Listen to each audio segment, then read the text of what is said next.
Iran Israel সংঘাত আপাতত থেমে আছে বলে মনে হলেও মধ্যপ্রাচ্যের আকাশে এখনও অস্বস্তির ছায়া কাটেনি। সরাসরি ক্ষেপণাস্ত্র হামলার গতি কমে এলেও পর্দার আড়ালে উত্তেজনা যেন নতুন রূপ নিতে শুরু করেছে। পরিস্থিতি এমন পর্যায়ে পৌঁছেছে যেখানে প্রতিটি ঘণ্টা নতুন কোনো ঘটনার ইঙ্গিত দিচ্ছে, আর প্রতিটি বিবৃতি তৈরি করছে নতুন জল্পনা। সর্বশেষ খবর অনুযায়ী রাতভর ইরান ইরাকের অভ্যন্তরে অবস্থিত কুর্দি যোদ্ধাদের কয়েকটি ঘাঁটিতে হামলা চালিয়েছে। তেহরানের দাবি, সীমান্তবর্তী এলাকাগুলো থেকে এসব সশস্ত্র গোষ্ঠীর সদস্যরা বিভিন্ন সময়ে ইরানের বিরুদ্ধে অভিযানে অংশ নিয়েছে। ইরানের সূত্রগুলো বলছে, দীর্ঘদিন ধরে এই গোষ্ঠীগুলো তাদের নজরদারির আওতায় ছিল এবং সাম্প্রতিক পরিস্থিতির পর সেই নজরদারি আরও কঠোর করা হয়েছে। রাতের অন্ধকারে পরিচালিত এসব অভিযানের পর ওই এলাকায় নতুন করে উত্তেজনা সৃষ্টি হয়েছে। এদিকে ইরানের পক্ষ থেকে একাধিক বার্তা সামনে এসেছে। দেশটির কর্মকর্তারা জানিয়েছেন, তাদের সামরিক ভান্ডারে এমন অনেক সক্ষমতা এখনও রয়েছে যা এখন পর্যন্ত ব্যবহার করা হয়নি। একই সঙ্গে যুক্তরাষ্ট্রের সঙ্গে সম্ভাব্য আলোচনার প্রসঙ্গে ইরান আবারও তাদের জব্দকৃত অর্থের বিষয়টি সামনে এনেছে। ইরানি অবস্থা অনুযায়ী অর্থনৈতিক নিষেধাজ্ঞা এবং আটকে রাখা অর্থের প্রশ্নে অগ্রগতি ছাড়া বড় ধরনের কোনো সমঝোতা সম্ভব না।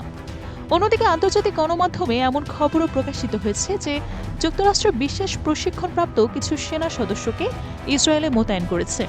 যদিও বিষয়ে বিস্তারিত তথ্য প্রকাশ করা হয়নি, তবে বিশ্লেষকদের ধারণা, সম্ভাব্য আঞ্চলিক সংকট মোকাবেলার প্রস্তুতির অংশ হিসেবে এমন পদক্ষেপ নেওয়া হয়েছে।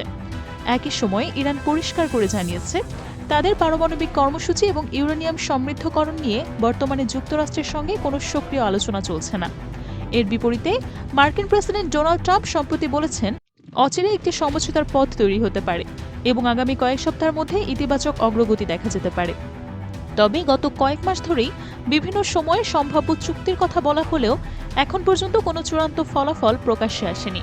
ফলে আন্তর্জাতিক পর্যবেক্ষকদের অনেকেই পরিস্থিতি নিয়ে সতর্ক অবস্থান গ্রহণ করেছেন। এদিকে হরমুজ প্রণালী নিয়েও নতুন আলোচনা শুরু হয়েছে। ইরানের এক কর্মকর্তা জানিয়েছেন, ভবিষ্যতে কোনো সমঝোতা বাস্তবায়িত হলে গুরুত্বপূর্ণ এই জলপথ পুনরায় সম্পূর্ণভাবে উন্মুক্ত হতে পারে। তবে নিরাপত্তা ও নিয়ন্ত্রণ ব্যবস্থার গুরুত্বপূর্ণ অংশ ইরানের তত্ত্বাবধানে থাকবে বলেও তিনি ইঙ্গিত দিয়েছেন। একই সঙ্গে সমুদ্রপথে নিরাপত্তা নিশ্চিত করতে বিস্ফোরক শনাক্ত ও অপসারণ কার্যক্রম পরিচালনার বিষয়েও বক্তব্য দেওয়া হয়েছে। ইরানের কুদস ফোর্সের কমান্ডার ইসমাইল কানিও সম্প্রতি একটি গুরুত্বপূর্ণ মন্তব্য করেছেন। তার বক্তব্য অনুযায়ী লোহিত সাগর থেকে শুরু করে আরব সাগর ও পারস্য উপসাগর পর্যন্ত একটি নতুন নিরাপত্তা কাঠামো গড়ে তোলার পরিকল্পনা চলছে। এই মন্তব্যের পর আঞ্চলিক নিরাপত্তা পরিস্থিতি নিয়ে নতুন করে আলোচনা শুরু হয়েছে। লেবাননে উত্তেজনা কমেনি। দেশটির কর্তৃপক্ষ জানিয়েছে, সম্প্রতি ইসরায়েলি হামলায় কয়েকজন লেবানিজ নাগরিক নিহত হয়েছেন। একই সময়ে লেবাননের সেনাপ্রধানের পাকিস্তান সফরও আলোচনায় এসেছে। আঞ্চলিক সহযোগিতা, নিরাপত্তা পরিস্থিতি এবং ভবিষ্যৎ কৌশল নিয়ে দুই দেশের মধ্যে আলোচনা হতে পারে বলে ধারণা করা হচ্ছে। তবে লেবাননের অর্থনীতি পরিস্থিতি নিয়ে উদ্বেগ এখনও অব্যাহত রয়েছে। ইউরোপেও গাজা ইস্যু ঘিরে নতুন বিতর্ক দেখা দিয়েছে। জার্মানিতে ফিলিস্তিনপন্থী বিক্ষোভে অংশ নেওয়া কিছু মানুষের বিরুদ্ধে পুলিশি পদক্ষেপের খবরও সামনে এসেছে। এসব ঘটনাকে ঘিরে দেশটির ভেতরে মত প্রকাশের স্বাধীনতা এবং নিরাপত্তা ব্যবস্থার ভারসাম্য নিয়েও নতুন আলোচনা শুরু হয়েছে। অন্যদিকে তুরস্ক, মিশর, কাতার এবং যুক্তরাষ্ট্র গাজা পরিস্থিতি নিয়ে মিশরে আলোচনা চালিয়ে যাচ্ছে। সংশ্লিষ্ট সূত্রগুলো বলছে, যুদ্ধবিরতি এবং মানবিক সহায়তা নিশ্চিত করার পথ খোঁজাই এই বৈঠকের অন্যতম লক্ষ্য। যদিও এখন পর্যন্ত কোনো বড় অগ্রগতির ঘোষণা আসেনি, তবুও কূটনৈতিক যোগাযোগ অব্যাহত রয়েছে।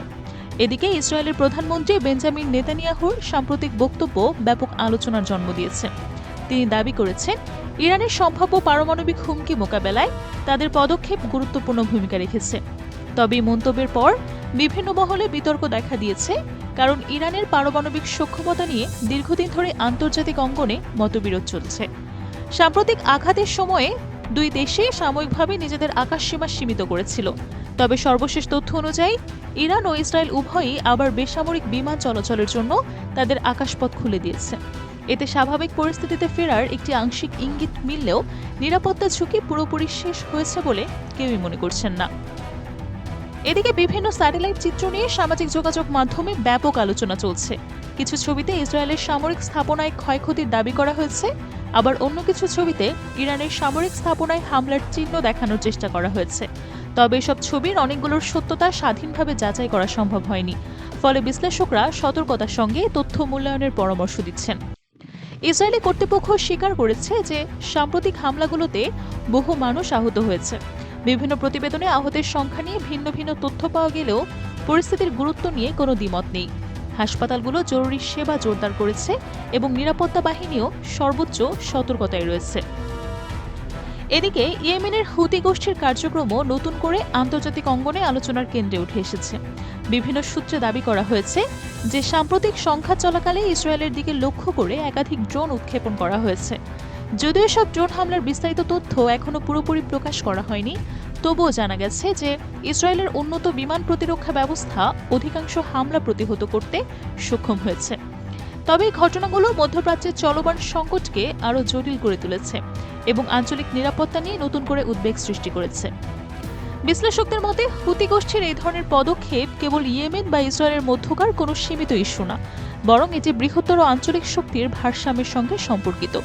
মধ্যপ্রাচ্যে বিভিন্ন রাষ্ট্র ও সশস্ত্র গোষ্ঠীর মধ্যে যে জটিল সম্পর্ক বিদ্যমান তার প্রতিফলনও দেখা দিচ্ছে সাম্প্রতিক ঘটনাগুলোতে। ফলে সংঘাতের সরাসরি ক্ষেত্রের বাইরেও এর প্রভাব বিস্তার করছে এবং বিভিন্ন দেশ নিজেদের নিরাপত্তা ও কৌশলগত অবস্থান নিয়ে নতুন করে হিসাব নিকাশ শুরু করেছে। পরিস্থিতির সবচেয়ে গুরুত্বপূর্ণ দিক হল যুদ্ধবিরতির একটি পরিবেশ তৈরি হলেও বাস্তবে কোনো পক্ষই নিজেদের অবস্থান থেকে এক ধাপও পিছু হটেনি।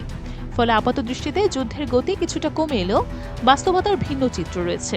সব মিলিয়ে বলা যায় যুদ্ধবিরতির আবহ তৈরি হলেও মধ্যপ্রাচ্য স্থায়ী শান্তি এখনও অনেক দূরের পথে।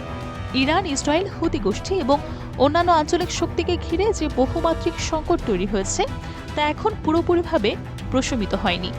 তাই বিশ্বের দৃষ্টি এখনও নিবদ্ধ রয়েছে এই অঞ্চলের দিকে, যেখানে যে কোনো নতুন ঘটনা আবারও পরিস্থিতিকে অস্থিতিশীল করে তুলতে পারে।